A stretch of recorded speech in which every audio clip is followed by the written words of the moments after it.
Welcome back to From Book to Business. I'm author Trina Boice, and today I have a special guest with me, and her name is Tamara K Anderson. Welcome, Tamara. Thank you. I'm excited to be with you today. I'm so excited to be with you, and I have a million questions. So this interview will only be about 3.5 hours. That's good, right? Let's do it. It easily, because I have so many things I want to talk to you about. But for those of you who don't know Tamara K Anderson, I'll give you a quick overview, and then I want her to tell you more about it. She is an author. She is a podcaster, and we're going to talk about both of those things, and a mom of 4 kids, and 2 of them are on the autism spectrum, which is kind of what launched her whole career. So was that a decent enough introduction? That's great. Okay, so now fill in all those missing details. Oh my goodness. Absolutely. So, my kids are a little bit older now, ranging in age from 15 to 22. But in those younger years, they were super hard, like most parents, but especially with kids on the autism spectrum, just lack of sleep, because these kids have a hard time turning their minds off. Just so sheer exhaustion coupled with behavior problems because they're not sleeping well, trying to figure out how to have a good schedule, because they thrive on schedules, but I'm kind of spontaneous, so that was hard for me to learn. And just a whole bunch of things. So just crazy years going into things. I had very little time for myself. It was just survival, day in, day out. Things like going anywhere outside of our home were absolutely a huge question mark, because you never knew how the kids were going to react. Was this going to send them tantruming? Were they going? I had one that was a perpetual runner and would run straight towards the street anytime we got anywhere outside the car. And so very, very challenging. And I remember probably about 3 years ago, it was that I was approaching the new year, and I guess this is appropriate since we're at the beginning of a new year. And I kind of approached my New Year's resolutions a little bit differently that year. I thought, because let's be honest, January 1st came and I hadn't even thought about goals yet, because I was busy with kids at home. And when the kids got back to school, I thought, oh yeah, it's a new year, or about a week into January. And I'm like, I should probably make some goals. And then I had the thought, I should write down everything I want to do and then pray about it so that I can pick the right goal for this year. And I'd never thought of doing that before. If you're not religious, you can kind of put it out to the universe, I guess. But so I spent the next few weeks actually just making a list, and it was probably about 15 items long. And I remember taking that list and thinking about it, and I knelt down and prayed, and it was almost like God circled one of the items on the list, and it was write a book. And I will be honest, I would have rather lost the 10 pounds, and I would have rather done all these things, because those were easier. I knew nothing about writing a book. But I really felt like that's what I was supposed to do. And the problem with learning something like that is you can't unlearn it. You can't go, just kidding, I don't want to do that. Wow. So I remember just sitting there after that prayer and just going, great, now what? I don't know anything about writing a book. I mean, I've kind of been a sporadic journal writer throughout my life, but nothing like professional. I went to college, obviously. I took several English classes, but nothing to this degree. And it was such an intimidating goal. But at the same time, I thought, I'm not in this alone. If God or the universe is going to help me with it, then surely the path will open up, right?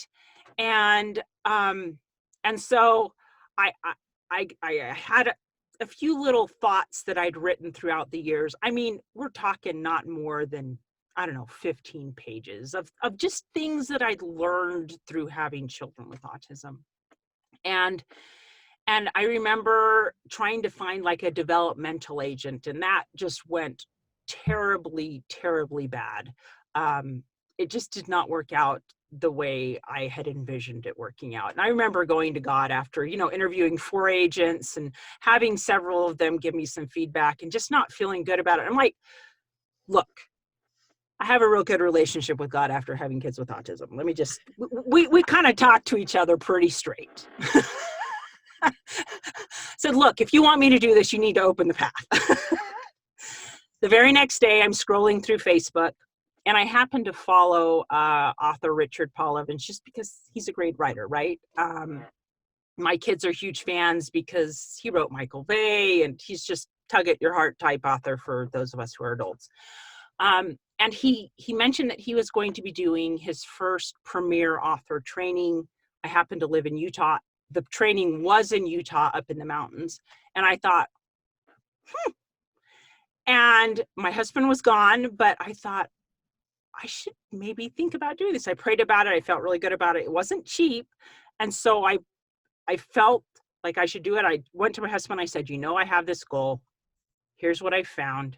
I feel like I should go. And he, bless his heart, he just said, do it. Just do it. And so I went, and that was exactly what I needed. It was like drinking out of a fire hose for 2 days, all about writing and publishing and marketing and everything you would need to know about publishing independently, publishing with an agent, just incredible, incredible tips. And that was exactly what I needed to get me going. It gave me a group of fellow authors, because writing is a very lonely profession because it's just you and your keyboard, right? And one of the interesting things that he taught us was you have to be able to build your platform so that there are people to buy your book. And I thought, well, I can blog, but I like visiting with people face to face more than I like typing. I'll just be honest with you. So I kind of just, a lot of bloggers are authors, and I decided that I wanted to take a different approach to it. I decided I wanted to do podcasting to build my platform instead of writing, and so that's what I did. I spent that first year writing my book, and then the next year I spent learning about podcasting. And then at the beginning of 2019, I launched my podcast. So basically all of 2018, I was learning about what podcasting is, what best mics to use, the different styles of podcasting, naming my podcast, and stuff like that. Tell us the name of your podcast. Oh, yes. Up here, and your book title. I'm going to write that down below so everybody can see it. That sounds good. So my book title is Normal for Me. And there's a story behind that. But my podcast title is Stories of Hope in Hard Times. And they kind of have the same type of theme. And I wanted it to fit the same type of thing, that it's people who believe in God, who have gone through a hard time and want tips to know how to make going through hard times easier. That's kind of what my book is. It's my story of going through that process of finding out I had one child and then a second child diagnosed on the autism spectrum, what we were really going through, down to, it's got like my day from hell in there, to, okay, things are looking up. I'm going to make it. So kind of going through that grief cycle of mourning what I expected my life to look like, and then coming out on top. And so I kind of do the same thing with my podcast. I interview different people about their challenging situations, anything from, paralysis, cancer, suicide of a loved one, death, yes, divorce. Wow. I've done all those: death, divorce, business hardships. And so we kind of run the gamut, and then we talk about the lessons learned and how God got them through. And it is, I have loved doing it. It has been so amazing. It makes me happy to do it. So building a business, I guess that's kind of how this all started. Was it's not cheap to publish a book. It's not cheap to publish a podcast, but the hope is that we start to make a difference in the world. And really that's what my biggest goal is, to give people hope that if you're having a hard time, don't worry, just keep going, put your head down. Here's some tips to get you through, and just keep moving forward. And yeah, so it is possible. It's a slow process if you desire to write a book or a podcast to finally start making money and get sponsors and stuff like that. I'm just bringing on my first sponsor this month, and so I'm a year in. That's And awesome. I'm And how did you excited. find a sponsor? I did. No, but how? Tell everybody how you got your sponsor. There's got to be a story behind that too. Oh, there is. This is the funny thing about anything that is scary. We have to face our fears. We have to be brave and stand up for ourselves to market our book, to market our podcast, because nobody else is going to do it for you, right? That's so You true. are your own best marketer, and you can't expect. And so you kind of, I will be totally honest with you, it was so scary. At first I was like, who the heck is going to support my podcast? Like, I couldn't even fathom who in the world I would even approach to support my podcast. And then one day our family has used like some vitamins for the last, I don't know, 6 years. And I had written a simple review saying how much we loved using these vitamins, and they were fantastic, and how much they'd help me and, my kids with anxiety and depression and stuff like that. Just simple little review. They emailed me back, said, would you like to do a video interview? I'm like, I don't care. That's great. So as I was getting ready for the interview, I just had one of those thoughts, and I'm sure it was God pointing me and pushing me, saying, you can do this. Ask them if they'll sponsor your podcast. And I remember being so scared. I was like, so I did this great recording with the lady, or I talked to her on the phone. And at the end of it, I just said, I just have a couple questions for you. And at the end, she's like, so what are your questions? And I'm like, okay, Tamara, it's your moment. It's your moment. And, I had one other question, and I asked that one first because I didn't want to ask the second question. But my second question was, of course, I'm an author and an influencer. I have a podcast. Do you guys ever sponsor podcasts or anything like that? And she paused and she thought, you know what? I think we would be interested in sponsoring your podcast. And I'm like, awesome. That's awesome. I probably about fell off my chair because I really didn't. I expected the answer to be no, just because, I don't know. I guess I didn't have as much faith as I should have had. But I was like, what? But I was so excited. What I love that you did is you claimed your space, because a lot of times people think, I'm not an influencer. I don't have 20 million people following me. But you said, I'm an author and an influencer. And you are. So yeah.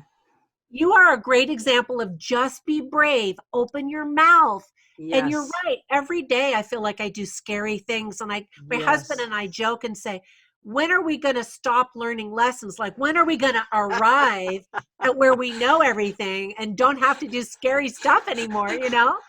Never. I don't know that we ever do. I think life is just a process of learning. And if you stop learning, you must be doing something wrong. I don't know. No, it's true. I agree 100%. Yeah. Well, I love that you call yourself a professional in hope. And that is certainly what your podcasts and your book give to people. And you, like I said, you've interviewed lots of amazing people and big name people too. Mm-hmm. What are some of the lessons that you have heard maybe consistently as you talk to people?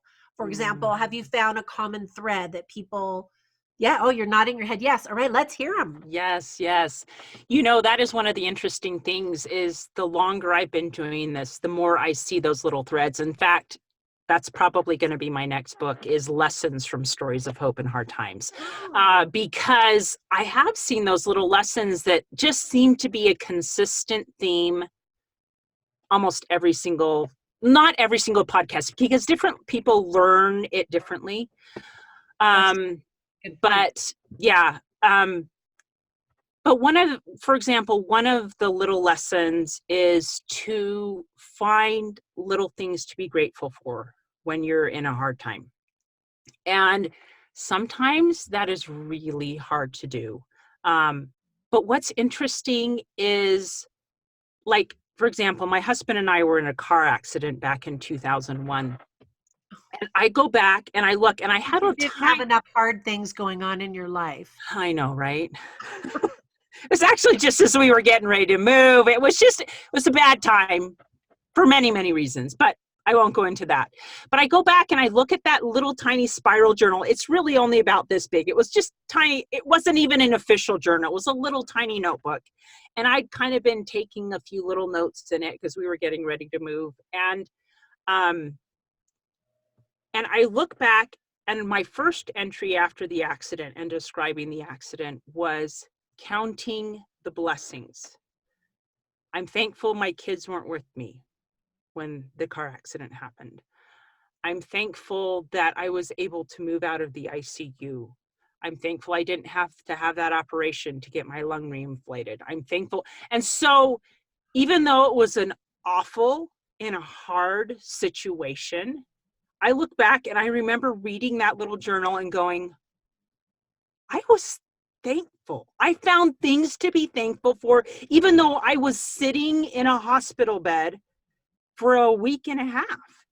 You know, Wow. I found things to be thankful for. I had a broken collarbone. I'd punctured my lung. I was in constant pain, but I was finding things to be thankful for. And that, I've seen that same thread come through time and time again. But I think that the opposite is also true. We need to write about the hard things that we're going through as well. So I've seen that thread also come out, that people need either a therapist or writing things out in a journal of all of the range of emotions. I'm not saying that we should shine our turd and say it's beautiful, because it is in these hard times. What a lovely visual of that. Pretty. This little turd is so pretty. There are times that it is just awful. And we need to write about those things because they're true. We don't want to sugarcoat our lives. Going through those hard times, it breaks us down. We hit rock bottom. It is so hard. And I found that to be another lesson that people often draw out, that they hit rock bottom and they turn to God or the universe and they say, I can't control this anymore. I've got to give it to you because it is beyond my scope. And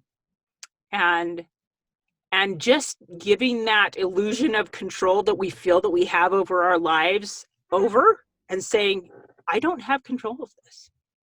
And it's okay, because I trust you. I trust that you've got it, because I'm doing an awful job trying to control this right now. Whether it is an addiction, whether it is you're going through cancer for the second time, and just saying, okay, I have zero control over this. I've got to give it to you. That people reach that breaking point. We all do. You're not alone feeling those feelings of, I can't go on. I don't know what else to do. We've all hit those low points.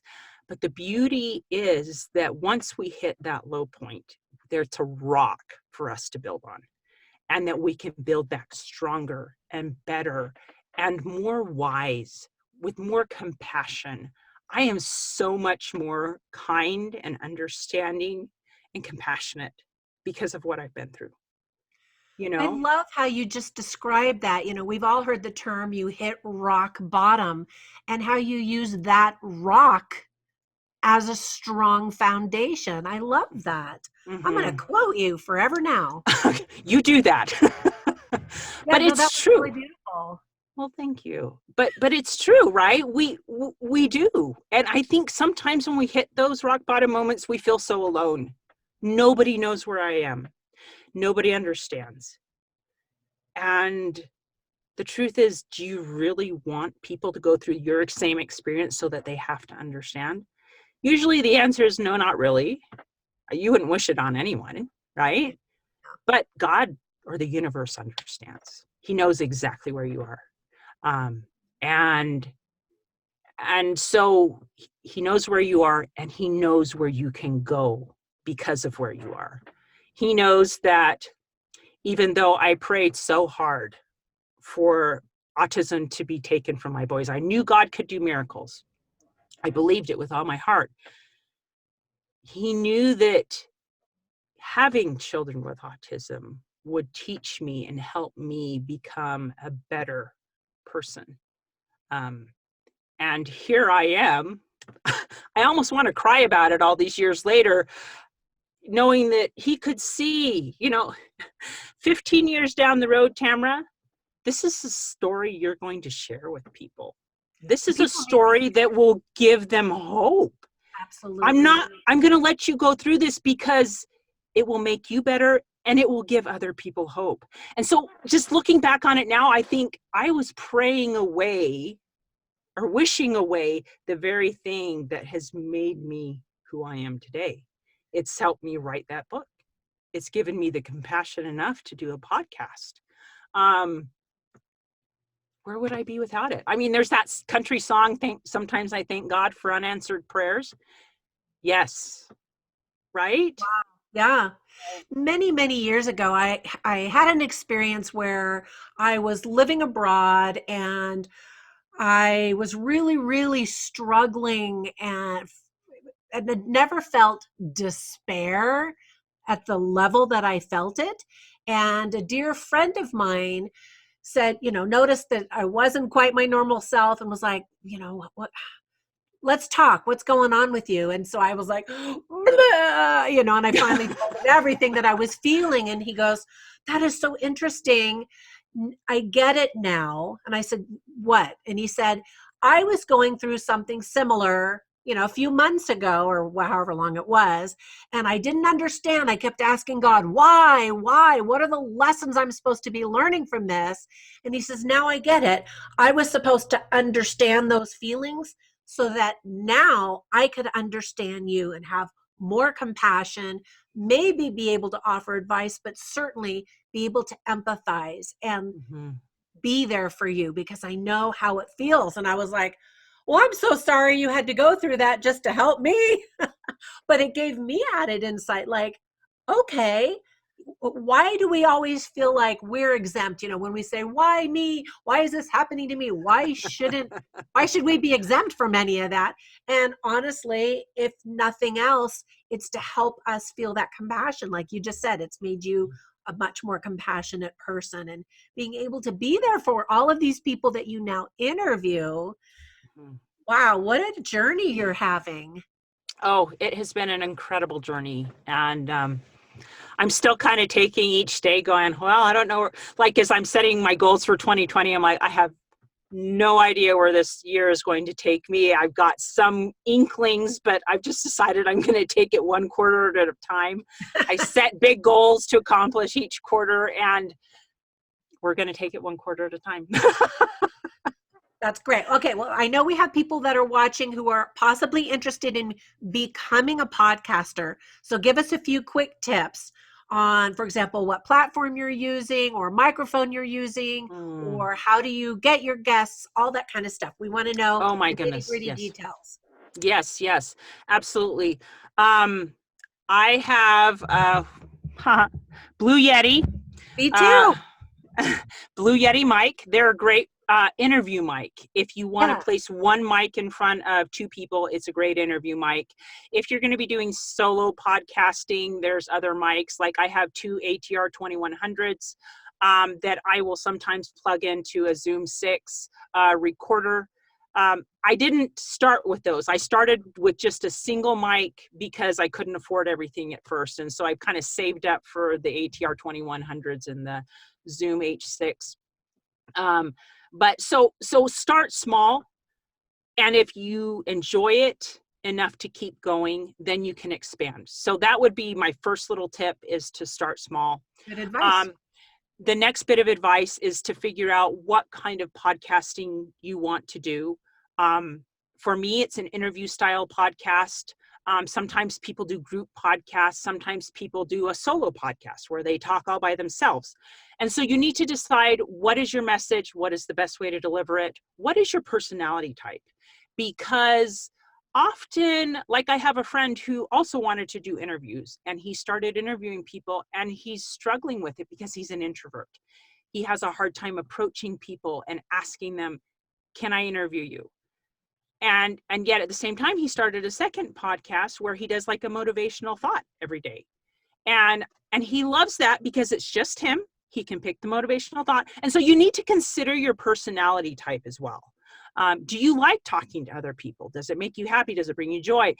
If so, maybe an interview style podcast is right for you. If you're more of an introvert, maybe you should consider a solo podcast. It's a lot more simple. You don't have to worry about people signing legal releases, or you don't have to worry about, setting up schedules and aligning them and getting good audio recordings from somebody that you're recording through Zoom or Skype or something like that. And so there's a lot of factors that play into podcasting. But it is a fantastic venue to get your message to the world.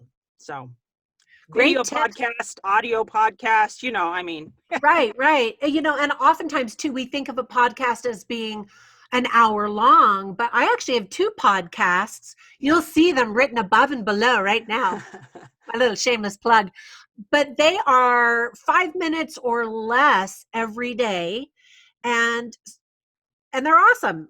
And they're on a variety of different subjects.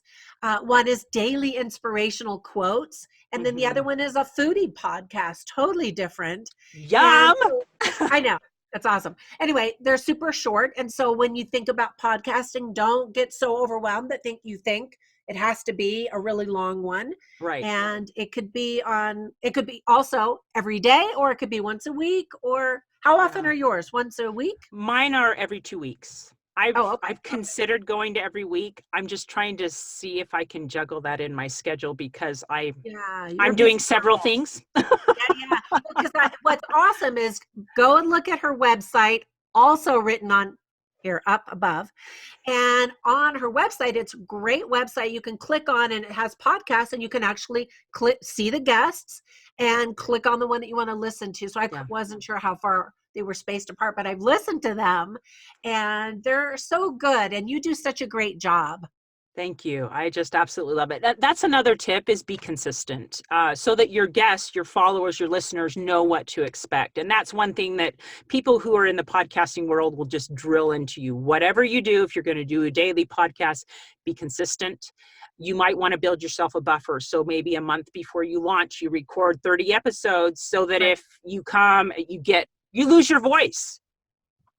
That you still can produce those podcasts on a consistent basis. If you're doing it once a week, you got to do it once a week. Build up a backlog of podcasts so that you're not, night before always having to launch those podcasts out. So that's another tip. Mine by batches, and I find that some days I don't have the voice for it, or the energy, or the time. So that's another tip, is to batch it. And I know some podcasters, you can tell they're doing it every day, and sometimes the quality isn't there because you can tell that they're scrambling and putting something together last minute. I'm talking about short ones. Yeah. Like on Alexa skills, on flash briefings and stuff like that. Right. Yeah, great tips. All right, I'm going to ask you one last question. Yeah. This is kind of ties into the podcasting question.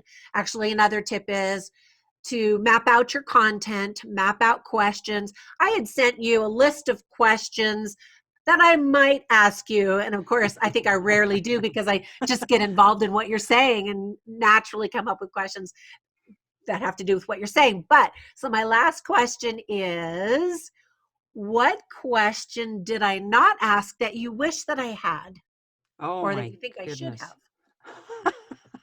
Can I go look at the list? I know.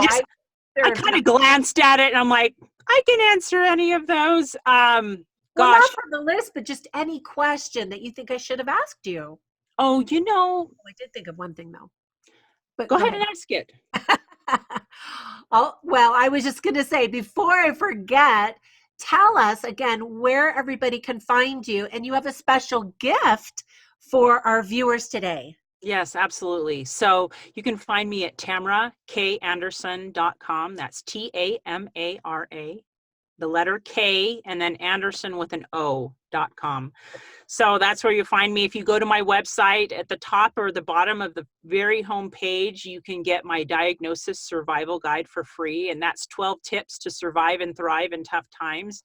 And that has several of those little theme things that I have found that are helpful when you are struggling. And so anywhere from getting a diagnosis, and we go through the grieving process when we receive a diagnosis, because it changes our expectations of what our life is going to look like, whether it's you or someone you love. And so learning that you're going to go through those stages of grief for a diagnosis or for the diagnosis of a loved one, that is normal. So we talk about that. We talk about the importance, if you're a caregiver, for example, of finding other ways to escape and to find stress relief and stuff like that, because those things are so important. We need to take care of ourselves if we are giving care to other people. So those are just a few of the little things that we talk about in that book. And it's a short little book, so you could read it through in a day. Yeah, it sounds like it's full of really good tips. I created an online course, another shameless plug written down below. Hey, Lifelong learning education, but it's about managing anxiety and stress and depression. And one of the very first things that I counsel people who are either struggling with themselves or trying to help a loved one is, what's your physical condition? Are you getting enough sleep? Are you drinking enough water? Are you getting exercise? You've got to take care of the physical needs before you can even address any of these other emotional, social challenges, right? And you yes, probably have that in absolutely. your book as well. Yeah. Yeah. Especially because you can end up with sleepless nights because you're worrying, and you've got to get that. You got to take care of your body first. Yes, absolutely. No, that's true. Very, very true. Yeah. Perfect. So does the K stand for something, your middle name? I noticed there's no period after it. The K is my maiden name, Klein. I actually also have a middle name, Joy, and I don't know why I didn't use that one, but there you go. Joy. I probably should have, looking back, but oh well. That's what you provide, joy amidst the darkness. I know.